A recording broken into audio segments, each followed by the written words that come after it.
Well, news in detail now. We'll start with the top story. Pakistan faces a period of uncertainty with election results showing no clear majority and two opposing political leaders, Nawaz Sharif and Imran Khan, claiming to form the government. Pakistan Tehreek-e-Insaf chairman Gohar Ali Khan on Saturday claimed that the president would invite his party to form the government as they had gotten a majority in the National Assembly.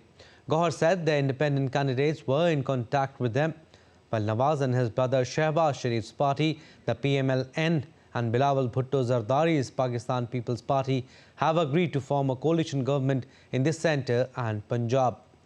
Amid the delay in the publication of election results, PTI has given a call for a nationwide peaceful protest on Sunday.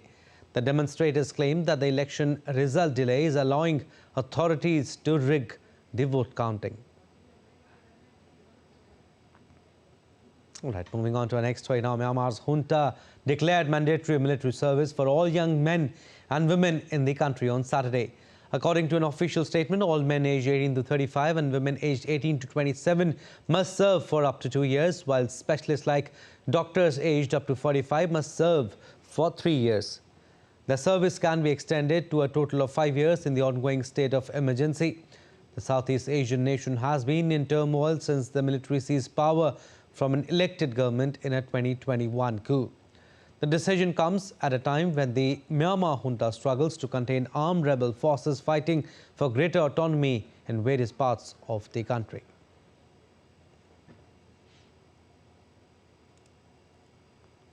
And amid deteriorating security situation in Myanmar, India on Thursday suspended the free movement regime along the Myanmar border with immediate effect. The free movement regime had allowed citizens from either nation to cross the border and travel up to 16 kilometers into the other's territory without documents like passports or visa. In January this year, India's Home Minister Amit Shah had said the government will secure the India-Myanmar border with barbed fencing. India's Ministry of External Affairs has advised its citizens in Myanmar's Rakhine state to leave immediately. Now, Israeli forces have discovered a tunnel network hundreds of meters long and running partly under United Nations Relief and Work Agency's Gaza headquarters. Calling it new evidence of Hamas exploitation of the main relief agency for Palestinians, the military said they found Hamas conflicts with rows of computer servers that served as an important communication center and intelligence hub for the Islamist terrorist group. It added that the compound appears to have run on electricity drawn from the UN's power supply. Israel thus says the agency is perforated by Hamas and must be replaced.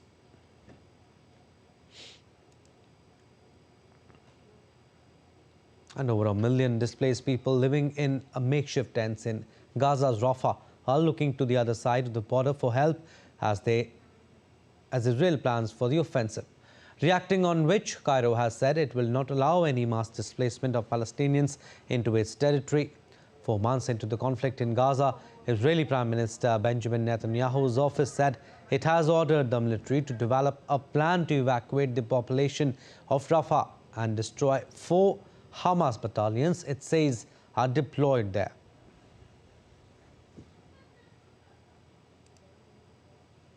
Iran and the United States have exchanged messages throughout Israel's 4-month-old conflict with Hamas in Gaza, including about Lebanese group Hezbollah.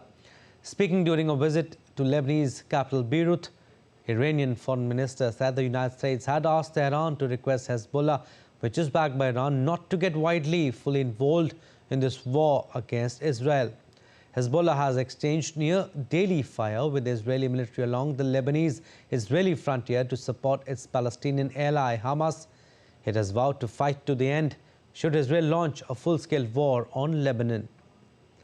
Iranian minister met on Saturday with Lebanon's caretaker prime minister and Hezbollah leader Sayyid Hassan Nasrallah.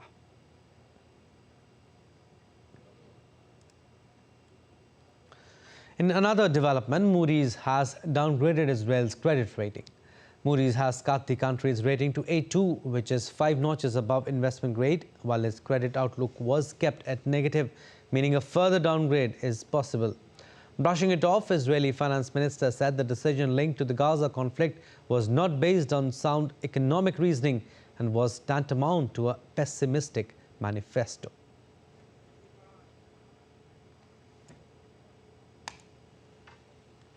Now, updates related to Russia-Ukraine conflict. Ukrainian President Volodymyr Zelensky announced 5 senior military appointments on Saturday, filling out a rebooted team after he named Colonel General Alexander Syrskyi this week as the new armed forces chief. In his nightly video address, Zelensky said he spent the day meeting his military leadership and government, and that experienced combat commanders of this war would be taking on new duties. Zelensky said he had also approved nominations of 3 brigadier generals as deputies of the General Staff of the Armed Forces of Ukraine.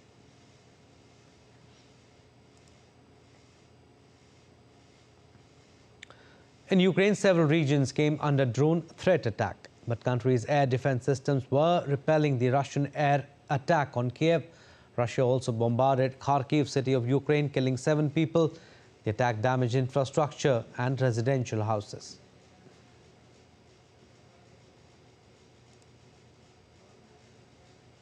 And a Ukrainian couple and their 3 small children were killed when a Russian drone attack on the northeastern city of Kharkiv hit an oil depot. An elderly couple living in the same street were also killed in the attack that injured 57 people and razed 15 homes. The Ukrainian Air Force said air defense and mobile groups of drone hunters shot down 23 out of 31 Russian-launched drones. Firefighters and rescuers worked through the night to extinguish fires and clear the debris. Now, Russian Defense Minister Sergei Shoigu has said that the country's production of military drones had ramped up in the past year, though certain technical issues still needed tackling. Russia has made extensive use of drones in the course of the almost 2-year-long military campaign in Ukraine, but has often had to rely on cheap Iranian-made Shahed drones. Shoigu addressed a meeting related to the use of artificial intelligence in drones and electronic warfare.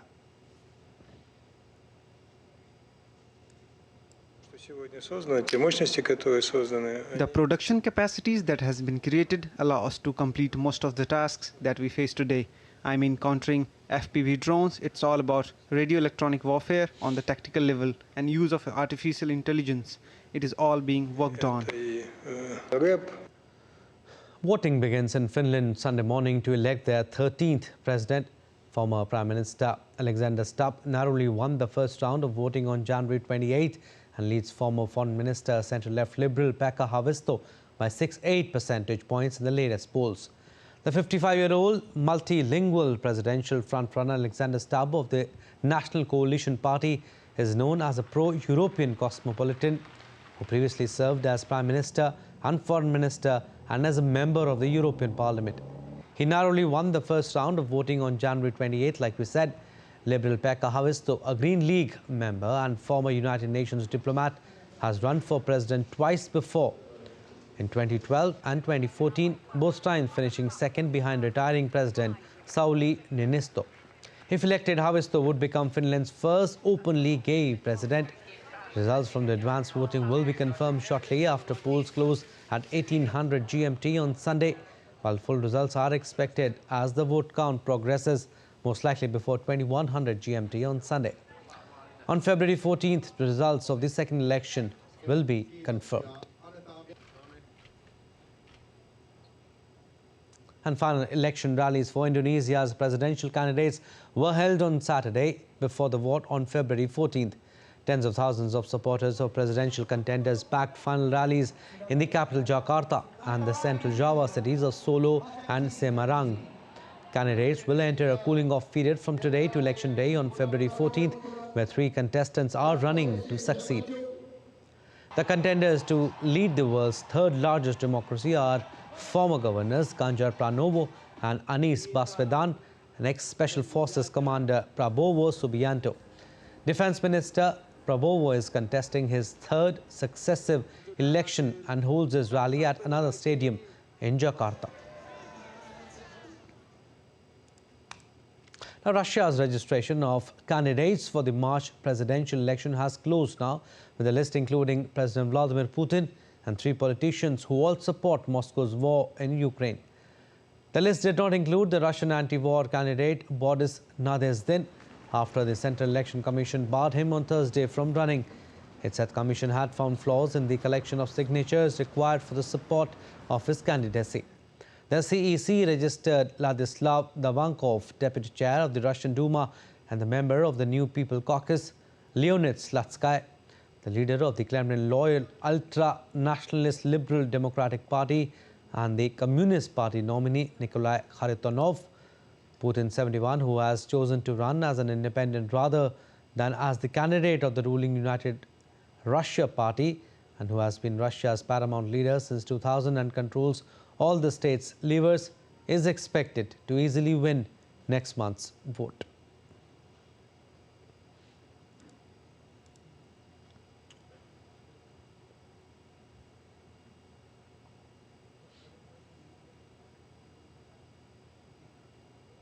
Now, Hungarian President Katalin Novak resigned on Saturday after coming under mounting pressure over her decision to pardon a man convicted for helping to cover up sexual abuse in a children's home. Novak pardoned some 24 people in April 2023, among them the deputy director of the children's home, who helped the institution's former director hide his crimes. This week, Hungarian opposition parties had demanded Novak's resignation over the case, and 1,000 demonstrators rallied at Novak's office calling for her to quit. In a bid to contain the political damage, Prime Minister Viktor Orban submitted a constitutional amendment to Parliament late on Thursday, depriving the president of the right to pardon crimes committed against children.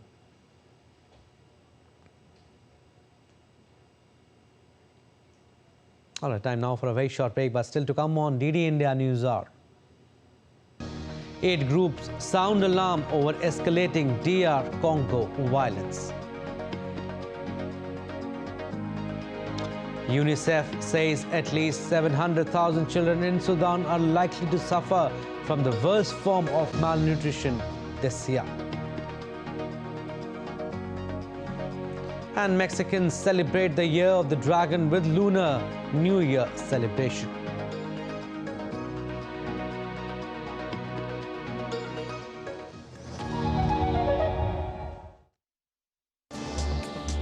Voice of a rising aspirational world. Stories of challenges, struggles and accomplishment. A world battling conflict, hunger and poverty. Embracing growth, development, science and technology. A voice of progress, a voice of unity. Watch Voice of the Global South with me, Akshay Dongre, only on DD India.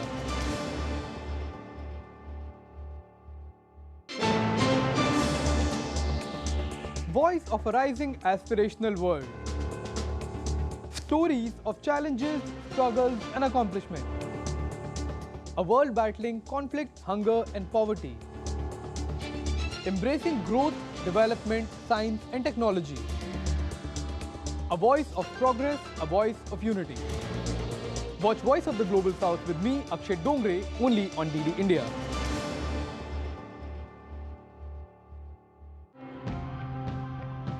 Our oceans, our water, our food, our fields, there is so much around us that is polluted. So almost all of us actively contribute to polluting our planet. The textile industry across the world is water intensive, and that is a major problem. Conventional dyeing and printing is water intensive. The most dangerous type of waste in the world, I'd certainly think of nuclear waste. These power plants also generate radioactive waste. That we need to take care of the wastes, not to leave them to the future generations. A single one to a certain extent for sure, but when it's the millions of these across the globe everywhere, then they become very dangerous for the planet.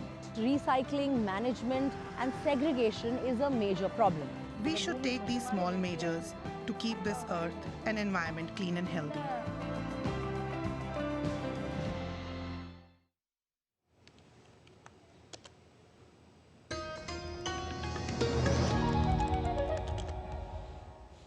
Welcome back. You're watching DD India News Hour. I'm Abhishek Mahajan. Now let's go across live to President House in New Delhi, where, all right, we'll go there live in some time, but we'll go back to our previous story. Former President Donald Trump accused President Joe Biden of lacking the mental capacity to be president following a report that suggested Biden was suffering memory lapses. The mental ability and age of the United States presidential candidates took centre stage on the campaign trail on Saturday. The matter was once again brought to the forefront after Special Counsel Robert Hur, a former US attorney during Trump's administration, described Biden as a well-meaning elderly man with a poor memory who was not able to recall to investigators when his son, Boy Biden, died. Trump, at a rally in Conway, South Carolina, said Hur's report showed Biden is not fit to serve as a commander-in-chief. Meanwhile, Biden denied Hur's allegations about his memory, saying in a White House appearance, saying, "My memory is fine." He was a vice president, not covered, and he was a senator. But this is yet more proof that we have a weaponized two-tier system of justice in this country. Crooked Joe got off scot-free. Now, I don't know if you call it scot-free. They said he was a mental basket case. Okay, so I wouldn't say it's totally scot-free. In fact, I think maybe if I had my choice, I'd take the other. I'd go through a little process, but that's better than what happened. But they said he was a disaster mentally, and he willfully stole gigantic numbers of classified documents, willful. But because of his condition mentally, is this guy going to make it to the starting gate, seriously? And as the US is gearing for presidential elections in November, Donald Trump on Friday vowed to undo all the gun restrictions enacted by President Joe Biden during his term. Meanwhile, US Vice President Kamala Harris defended Biden in response to a critical report and called it politically motivated. Here's a detailed report by DD India's Faiz Khan. As the US presidential poll campaign heats up, Democrats and Republicans are leaving no stones unturned to woo the voters by their promises. Former US President Donald Trump said that if re-elected, he would reverse all the gun restrictions enacted by US President Joe Biden. Trump secured a landslide victory in the Nevada Republican Party's caucus, claiming 99% of the vote and all of the state's delegates. I just want to really thank the great people of Nevada,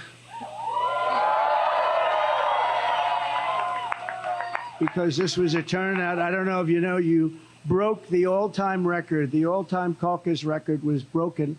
This win further solidifies his lead in the race for the presidential nominee, with his closest competitor, Nikki Haley, not even present on the ballot. This significant triumph reflects Trump's dominance within the party. Trump needs to accrue 1,215 delegates to formally clinch the party's nomination and could reach that number in March.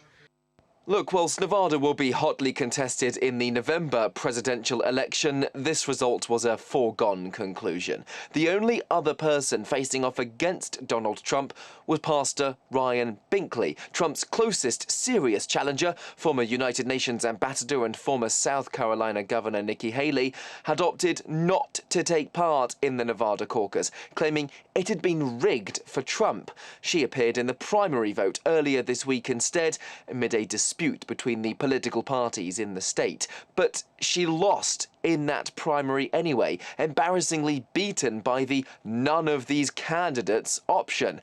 Pledging to prevent what she calls a coronation, Haley's vowed to continue competing, despite coming second to Trump in votes in Iowa and New Hampshire, outcomes which set him on course to becoming the Republican Party's presumptive nominee for the presidency. US Vice President Kamala Harris defended President Joe Biden in response to a critical report and called it politically motivated. She highlighted Biden's proactive leadership during intense moments such as the October 7th attack on Israel last year.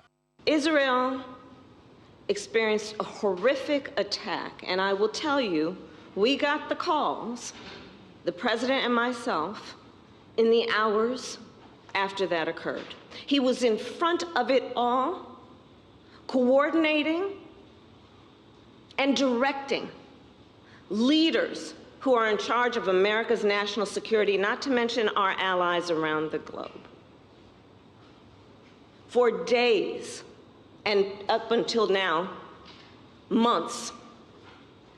So the way that the president's demeanor in that report was characterized could not be more wrong on the facts and clearly politically motivated.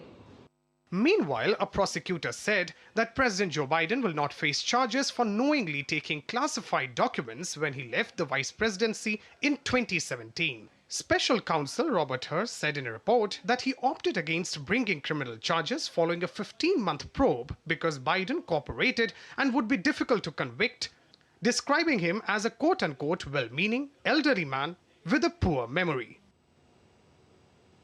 And Taiwan's defense ministry has detected 8 Chinese balloons crossing the Taiwan Strait in the last 24 hours.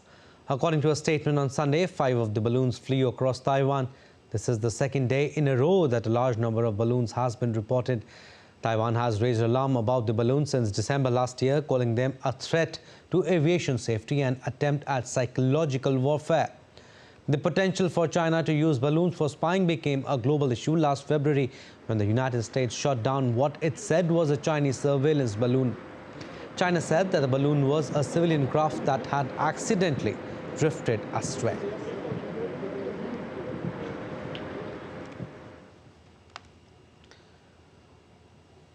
And thousands of people fleeing armed clashes in the east of Democratic Republic of Congo are seeking shelter inside a hospital that is overwhelmed by the number of patients and the displaced.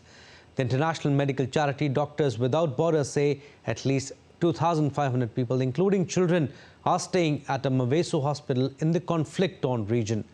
DD India's correspondent Chris Ochamringa has more from Kinshasa. Fighting between the M23 rebels and Congolese government forces has intensified in the province of North Kivu since last month. Aid agencies say 150,000 people have been forced to flee their homes. At least 2,500 of them, including children whose parents have been killed, are sheltering in Mweso Hospital. The facility is run by the international medical charity Doctors Without Borders. Authorities there say the hospital is overcrowded with war-wounded patients and people seeking refuge. They are in dire need of food and other basic necessities. The medical charity has urged all parties to the conflict to ensure the safety of patients, medical staff and civilians. The armed conflict in eastern DRC has worsened the humanitarian crisis. On Saturday, protesters in the DRC capital Kinshasa burnt tires near the U.S. embassy and set 2 UN vehicles on fire to denounce the ongoing conflict. They accused the U.S. government and the UN peacekeepers of siding with the M23 rebels who have captured swathes of territory in North Kivu province. The conflict has also raised tensions between the DRC and Rwanda. Both countries accuse each other of supporting rebels seeking to destabilize their governments. Chris Ochamringa in Kinshasa for DD India. And internet connectivity was shut down in Sudan amid ongoing clashes between the Sudanese army and the paramilitary Rapid Support Forces, RSF, that have left thousands killed and millions displaced in 10 months of conflict. Near total telecoms blackout has limited communication in the country and prevented the Sudanese people from seeking safe zones and accessing main services. Naba Mohiddin has more from Port Sudan in Sudan. It's been almost a week now since telecommunications became sporadic and then went in a total blackout in Sudan. It started with partial blackout only in conflict zones like Khartoum State, Al Jazeera State in central Sudan and Darfur states. But now it covers 100% of Sudan territory and the blackout is total, no phone signals, no internet. And no telecommunications at all. The reason behind this blackout remains conflicted, but some security analysts believe that RSF troops are behind this recent blackout as they sabotage main services and cables in Khartoum after threatened employees and telecommunications companies, the 3 telecommunications companies, to stop the service from Port Sudan and from River Nile State. It's also predicted that RSF is trying to prepare for an attack, and also they ask for a restoration of internet in Niala city and in some parts of Darfur where blackout was for almost 5 months there. The situation is chaotic and messy and people are suffering because of the blackout.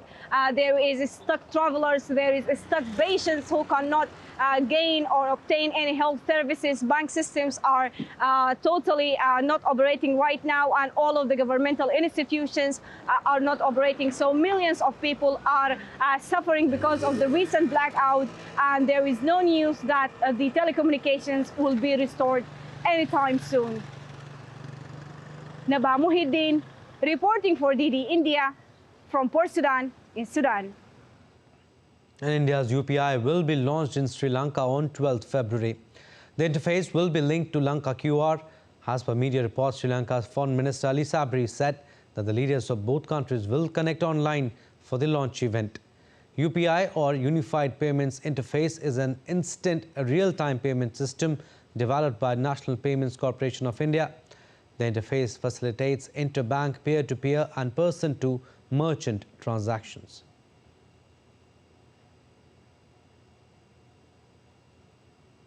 All right, now let's take a look at other stories making news around the world. A luxury yacht was engulfed in flames at the San Felice Serchio port in central Italy on Saturday. Smoke billowed into the sky as several boats in the port were reported to be burning. Police and the Italian Coast Guard are investigating the blaze.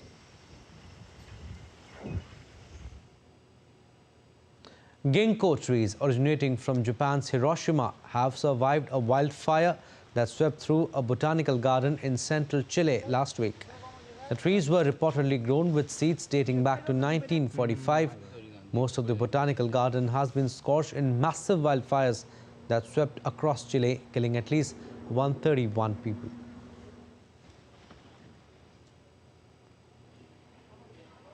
Now, residents and tourists in Mexico City's Chinatown welcomed the Lunar New Year on Saturday with a colorful parade.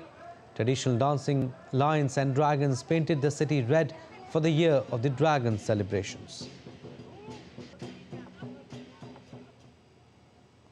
In Bolivia, more than 30,000 dancers and 16,000 musicians in elaborate costumes performed in a parade during celebrations of the annual Oruro Carnival in the historic mining town of Oruro on Saturday.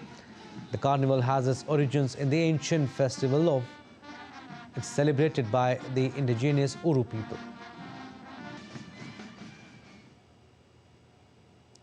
Locals and tourists in costumes danced to samba music in Rio de Janeiro's Lem Beach on Saturday during the second day of colorful carnival festivities. All right, let's go across live to Rashtrapati Bhavan now, where change of guard ceremony is taking place.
देवियों और सज्जनों,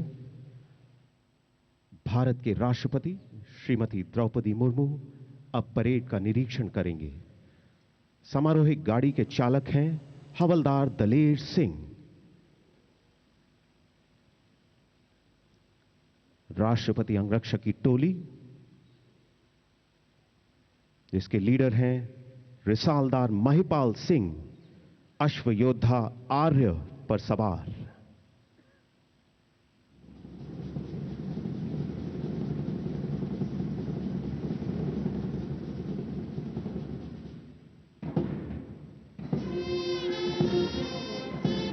छठी battalion Sikh regiment के contingent commander major विकास सांगवान,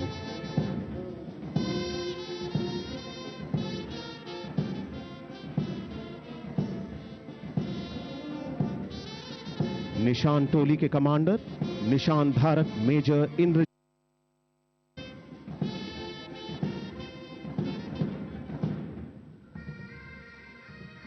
प्रथम battalion 5वीं Gorkha rifles अग्रिम सेना के contingent commander major Arjun Singh,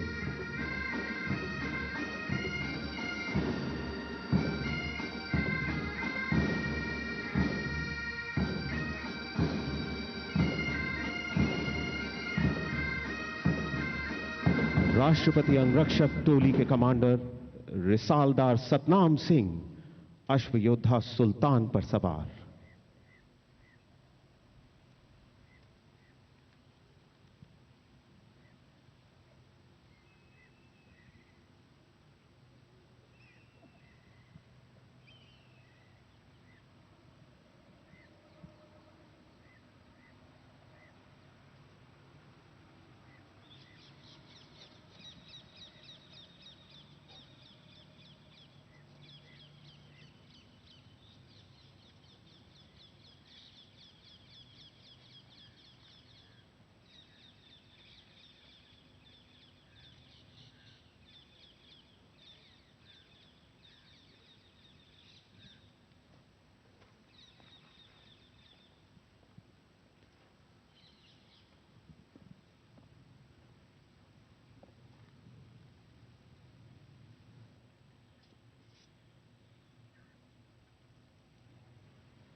The ceremony now moves to its next phase, the formal taking over of the ceremonial army guard of the President of India.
With that outstanding word of command, the contingents have formally acknowledged each other, and now you can see the contingent commanders marching to meet and formally hand over charge. In the red turban, you have Major Vikas Sangwan.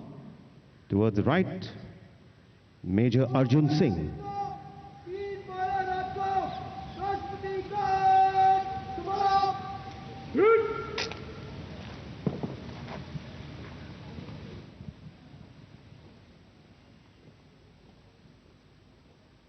Contingent commanders ने औपचारिक रूप से अपने दायित्वों का हस्तांतरण किया।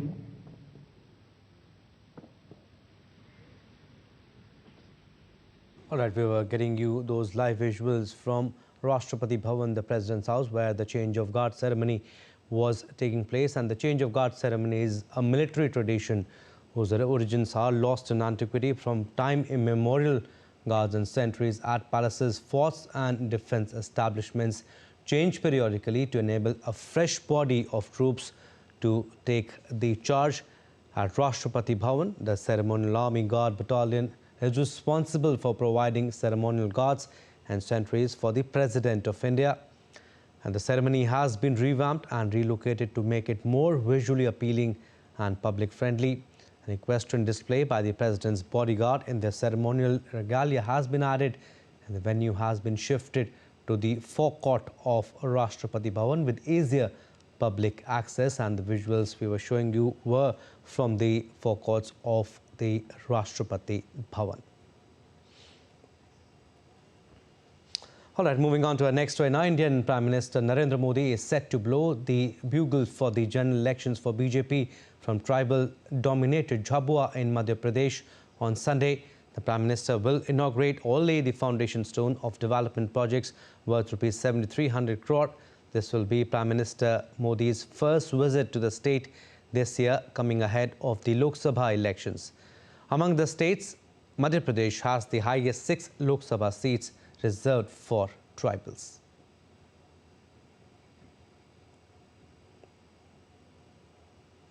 Russian ambassador to India, Denis Alipov, has called for urgent reforms in the United Nations and its agencies while making a strong case for the inclusion of India as a permanent member of the UN Security Council. In an interview with a news agency, the Russian envoy said India, as a permanent member of the Security Council, could make a significant contribution to promoting balance as well as an agenda focused on the interest of the world's majority, primarily the countries of the Global South. The Russian envoy added that G20 presidency of India was also a clear confirmation of high professionalism in multilateral diplomacy and the ability to find consensus amid growing geopolitical tensions. On growing trade ties and economic and bilateral relations with India, the Russian envoy said the trade and economic cooperation between two countries has reached an unprecedented level. And Secretary General of ASEAN CAO Kim Horn will be visiting India from February 11th to 15th. This will be the first official visit by CAO to India since assuming charge in January 2023. During the visit, Secretary General of ASEAN is scheduled to have meetings with External Affairs Minister and other dignitaries in Delhi. He will also deliver a lecture at Sapru House Lecture in New Delhi and an address at Nalanda University in Rajgir. The Nalanda University leads the ASEAN-India network of universities. CAO will visit Mahabodhi Temple Complex, a UNESCO World Heritage Site in Gaya. Engagement with ASEAN is an important pillar of India's Act East policy, which has entered into its 10th year in 2024, as well as its vision for the wider Indo-Pacific. India supports the priorities set by Lao PDI in its ASEAN chairmanship of the year 2024 under the theme ASEAN Enhancing Connectivity and Resilience. All right, now let's take a look at other stories making news. In the Indian state of Uttar Pradesh, the members of the State Assembly and the Legislative Council are going on a visit to Ayodhya Ram Janmabhoomi. The members are going to take blessings of Lord Ram. Earlier, the state's Chief Minister Yogi Adityanath invited the members to visit the Ram Janmabhoomi temple in Ayodhya. The musical instruments of the tribal groups have been displayed in this special event, Maha Samabesh, in the Indian state of Odisha.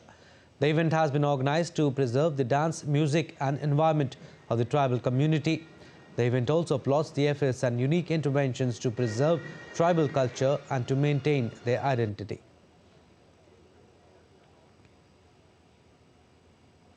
As the dense fog conditions prevailed in the national capital Delhi, the visibility at the Indira Gandhi International Airport reduced to few meters and the flight operations at the airport are affected.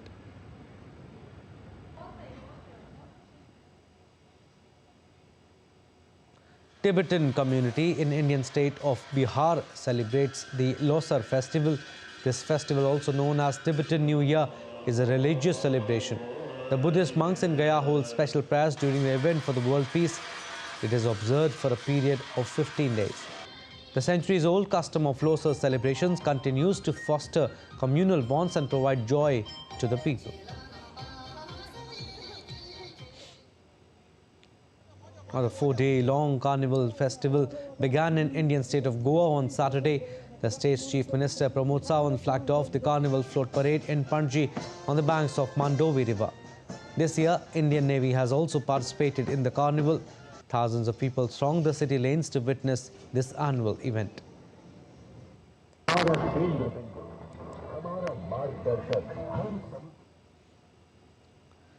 The 3-day Kalinga Literary Festival is underway in Indian state of Odisha. The event aimed at preserving and propagating India's literary legacy. The festival unfolds a variety of sessions in which prominent writers, poets and journalists of India engaged in discussions on topics like literature, media and nationalism. All right, we'll slip into a very short break, but still to come on this edition of DD India News Hour. Spanish farmers take to streets for first day. They also plan moderate protests. And in football, Nigeria is looking to become a 4-time winner of the Africa Cup of Nations as they play finals against the Ivory Coast. And Bangladesh jazz band Enthrall People of Dhaka will get you the colourful visuals.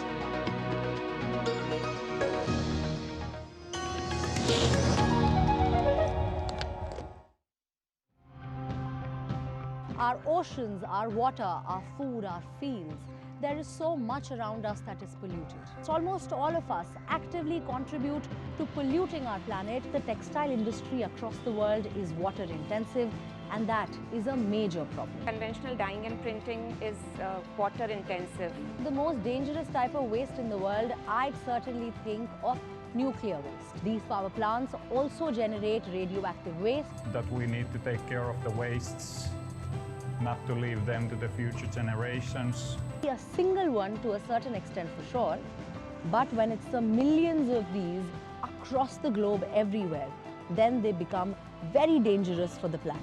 Recycling, management and segregation is a major problem.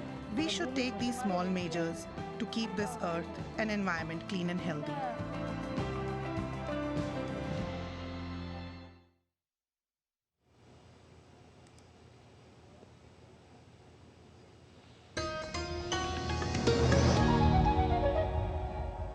Welcome back. You're watching DD India News Hour. I'm Abhishek Mahajan.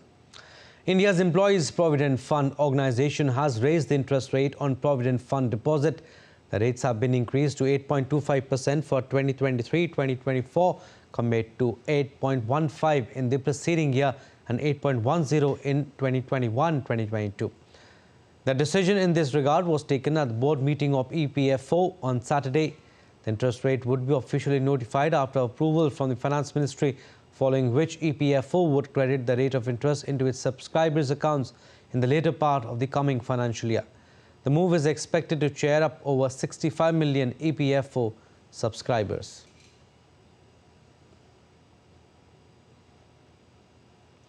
In Spain, thousands of farmers staged a 4th day of tractor demonstrations on Saturday across Europe.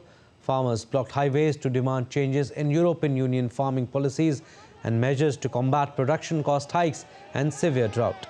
Spanish police scuffled with a group of farmers and lorry drivers in Madrid as they railed against the EU's environmental rules and what they see as excessive taxes and red tape. Since Tuesday, Spanish farmers have joined peers from Germany, France, Italy, Portugal and Belgium in daily protests that include blocking several highways, and ports.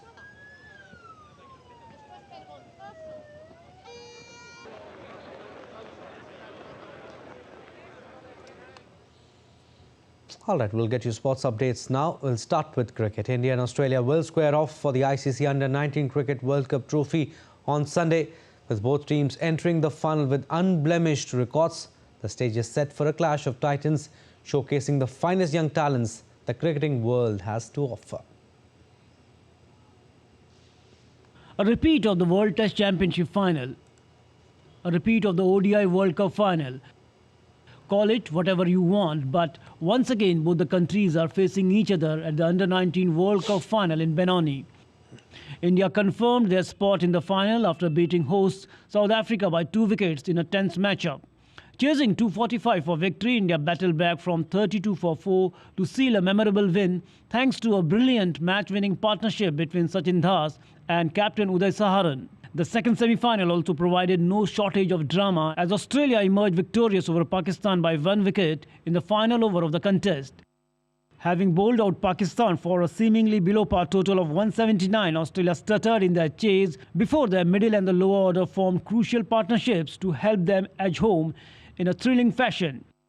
India and Australia both head into final undefeated, having topped their respective groups in both initial and the Super 6 stage, and can boast some of the most exciting young talents on the planet. Sports Desk, DD India. Now in football, Nigeria is looking to become a 4-time winner of the Africa Cup of Nations or AFCON. The Nigerian football team secured a ticket to the final against Ivory Coast after defeating South Africa in the semi-finals. From Nigeria, DD India's Ajak Mangut reports now on the build-up to the big game. Excitement is building in Nigeria. Nigeria Super Eagles will face hosts Ivory Coast in the final match of the Africa Cup of Nations later today. The two teams have already met in the group stages of the competition, where Nigeria finished on top, winning 1-0. Nigeria's head coach Jose Peseiro says the only plan for the game is to win. Nigeria is already a 3-time winner of the Africa Cup of Nations, and a triumph in Sunday's encounter will make it the 4th in 10 years. A win for Ivory Coast will make them a 3-time champion of the AFCON. Nigeria's President Bola Tinubu was expected to be at the final game to cheer the Super Eagles to victory, but the last-minute change in plan means he will now be represented by the Vice President Kashim Shettima. Football is by far the most popular sport in Nigeria, and a majority of its over 200 million people are expected to be watching the final. The president of the Confederation of Africa Football, in a statement ahead of the AFCON final, said about 2 billion people are watching globally. Special screens are being set up at restaurants and football viewing centers for fans to watch either Nigeria or Ivory Coast take home the AFCON trophy. Ajak Mangut in Abuja, reporting for DD India. And soothing melodies infused with Latin jazz, Indian classical, contemporary and bebop jazz styles enthralled audiences during a performance by Bangladesh jazz band Imran Ahmed Trio at the Indian Culture Center in the capital of Bangladesh, Dhaka.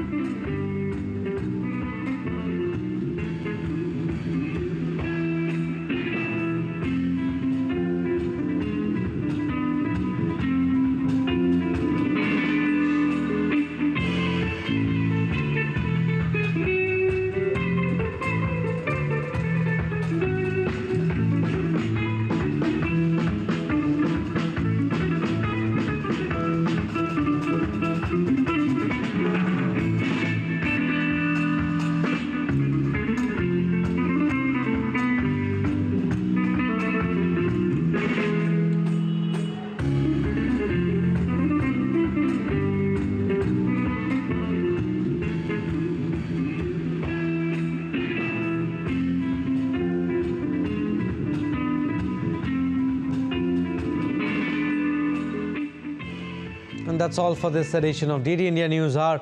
But do let us know your thoughts on the news of the day. You can connect with us on Facebook, X, formerly Twitter, and Instagram. We'll be back with more news as it breaks here on DD India. I'm Abhishek Mahajan. From all of us here in Delhi, thanks for watching DD India News Hour.